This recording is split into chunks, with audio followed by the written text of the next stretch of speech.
Alrighty guys, Bismillahirrahmanirrahim. Welcome back to the channel. Excuse the mess behind me, man. I just got finished working out, so I'm sorry if I do sound out of breath. But anyways, in today's video, I thought it would be a good idea to talk about maximizing fat loss during Ramadan. Now, the last video I talked about how to maintain muscle mass in Ramadan. So if you are more interested in that, make sure to check that video out. And also, if you guys are new here, I would really appreciate if you guys do hit that subscribe button. It would help me out so much. So let's get right into the first point, maximizing fat loss during Ramadan. Obviously, during Ramadan, we are in a fasted state for several hours throughout the day. And so to take advantage of that, the best thing to do, in my opinion, is to do fasted cardio about 30 to 45 minutes before iftar. This will force your body to use the fat storage that it has as energy because you will be completely running out of fuel throughout the day. So by the end of the day, you are super tired, really hungry, very dehydrated as well, which you have to be very careful of. So that is the best time to do fasted cardio because it forces your body to use that fat that it's using for survival. Obviously, the human body, subhanAllah, is built for survival and adaptation. So if your body is not forced to use the fat storages that it has, obviously it's going to use the glycogen stores instead and use carbohydrates instead of the fat that your body is storing. So this allows your body to really force itself to use the fat as energy. Now, that being said, just like I said before, you have to be very careful because towards the end of the day and towards Maghrib, your body is very dehydrated. And so do not do any strenuous exercises before iftar. At least in my opinion, that does put you in a position to get injured and possibly be out for several months after Ramadan. So that's even worse than just taking a less intense training program during Ramadan and inshallah not injuring yourself rather than just going hard and injuring yourself and not being able to work out for months afterwards. Now, in terms of the training, I would highly recommend to do just straight up incline treadmill workouts. I usually go anywhere from 3 miles per hour to 3.5 miles per hour at about from anywhere from a 9 incline to a 12 incline. And so I always pretty much go up and down depending on how I feel. If I'm feeling very tired, obviously I reduce the incline. If I'm feeling good, if I feel like I have a lot of energy, I increase the incline. Now, what I recommend everybody stay away from is running or doing very intense cycling before iftar because your body is dehydrated and doesn't have a lot of food. So be careful on how you train before iftar. That is the most vulnerable time for our bodies during Ramadan. Now, if we're talking about aside from Ramadan, outside of Ramadan, then you can go as hard as you can on the cardio. If you're eating and drinking a lot of water, you can have the most intense cardio session you want. But since you are dehydrated, be very careful. Now, losing fat is very simple. You have to maintain a caloric deficit and do some workouts to pretty much maintain your muscle mass that you currently have. So in order to be in a caloric deficit, you have to either burn more calories than what you're consuming or consume less calories than what you are burning. So for example, if you're burning 3,000 calories a day, you need to eat 2,900 calories a day or 2,800 calories a day.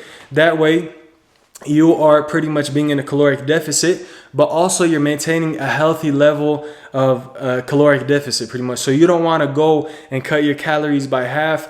That's how you lose a lot of muscle mass. That's how you throw your body chemicals off. So make sure you do not cut too hard. Just go about 100 to 200 calories under your maintenance level. And the way to find the maintenance level, I discussed it in my last video, is to simply track your calories for a day.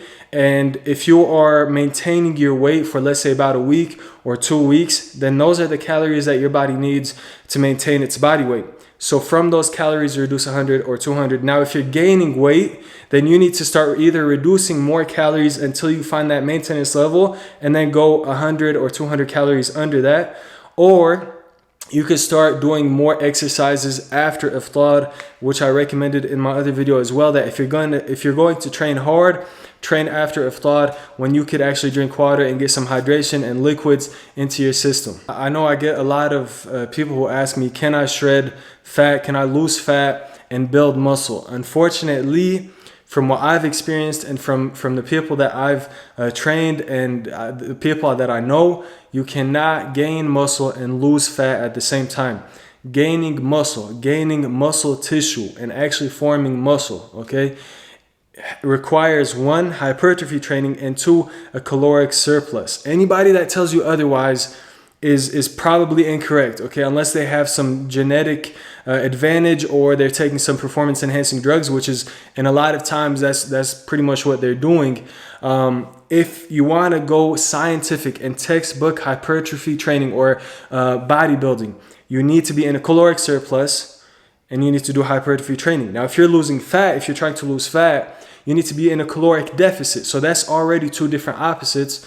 And then you need to do some probably higher intensity training, some more repetitions, less rest time between each set. So the training is going to differ. The diet is going to differ.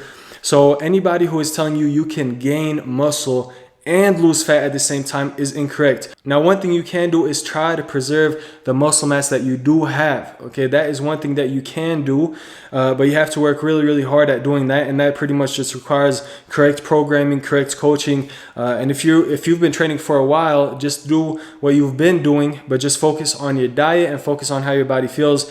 And then in terms of supplementation, branched chain amino acids or protein drinks with branched chain amino acids and essential amino acids are really, really good as well for people who are trying to maintain muscle mass and lose body fat. Now, one thing to be very careful of for those of you who want to hire a personal trainer is make sure you tell your trainer or coach that you want to lose fat and not just weight. Because one thing as a trainer that I saw a lot is people would come in and say they want to lose weight, they want to lose weight, they want to lose weight.